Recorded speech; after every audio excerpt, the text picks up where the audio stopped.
আছেন? আলহামদুলিল্লাহ আমিও ভালো আছি। আজকে রুই মাছের মাথা দিয়ে কচু শাক রান্না করব, তাই আপনাদের সাথে শেয়ার করলাম। এখানে রুই মাছের মাথাটা আমি টুকরো টুকরো করে নিয়েছি, পেঁয়াজ রসুন কাঁচামরিচ কেটে নিয়েছি, আর কচু শাকগুলো কেটে ভালো করে ধুয়ে নিয়েছি।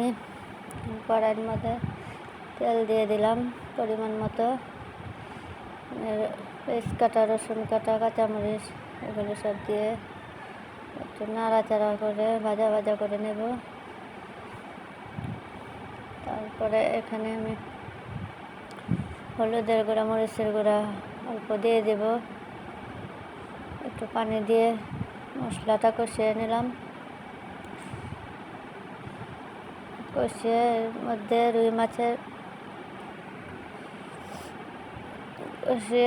রুই মাছের লবণ দিয়ে দিলাম। রুই মাছের কাটা মাথাগুলো আমি এখানে দিয়ে মাছগুলো কষিয়ে নেব। ঢাকনা দিয়ে দেব 5-10 মিনিটের মতো। একটু মাছটা কষাবো।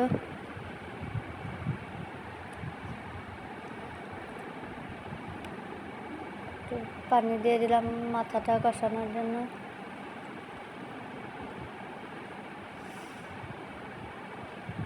মাথাটা আমার কষানো হয়ে গেছে।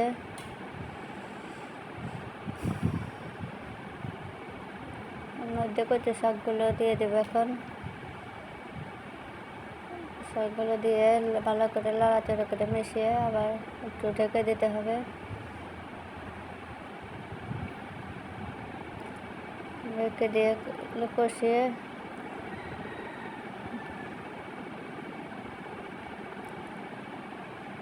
নিয়েছি। এখন দেখেন আমার কচু শাকগুলো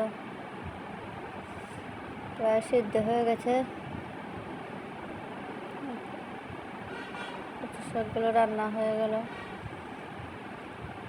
আসসালামু আলাইকুম ভিউয়ার্স, ভিডিওটি ভালো লাগলে একটি লাইক সাবস্ক্রাইব করে দেবেন। আল্লাহ হাফেজ।